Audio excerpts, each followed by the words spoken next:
Well, here we are on another stop of the National Listening Tour, going around the country, visiting cities and counties where child welfare is actually having some tremendous success. And so it's wonderful to be here in the state of Washington. But you know, just like every place we've gone, there's a #1 issue that always comes up. And it's interesting because it's not the system saying we need millions and millions of more dollars, but it's the system saying, please allow us to be flexible with federal money so that we can prevent bringing kids into the system. And so it was a great session yesterday to hear examples of how flexibility will really help them provide better services for youth. And today we're in Treehouse, and I heard Treehouse's amazing story of a woman, essentially, who provided the initial funding to make sure that kids who are in the child welfare system have the same graduation rates and educational success rates as kids who are not in the system. So I look forward to learning about Treehouse more today and meeting some of the young people that receive services here. Not financial resources, but time resources.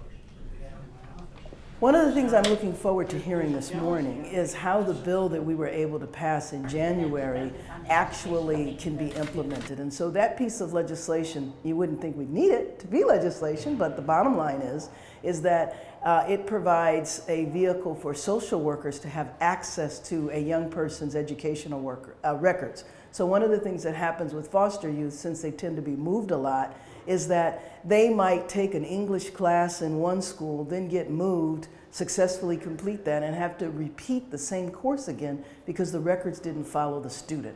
And so I'm very interested to see the impact before and after the legislation was passed. The question is there anything that you think we need to do legislatively? All of us around the country have been through some very difficult years, and there isn't one state or one county that didn't receive, very deep cuts in social services.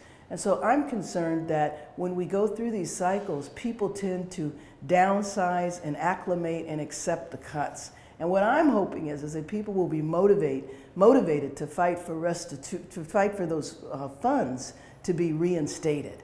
And so it'll be interesting to hear how the cuts impacted Washington, but I'm hoping that I can leave with them being pretty fired up to say we need to restore funding that was cut during the tough years. For example, if money is restored, is it going to be restored where the funds would be restricted, or will flexibility be allowed? So that's what I'm looking forward to learning today.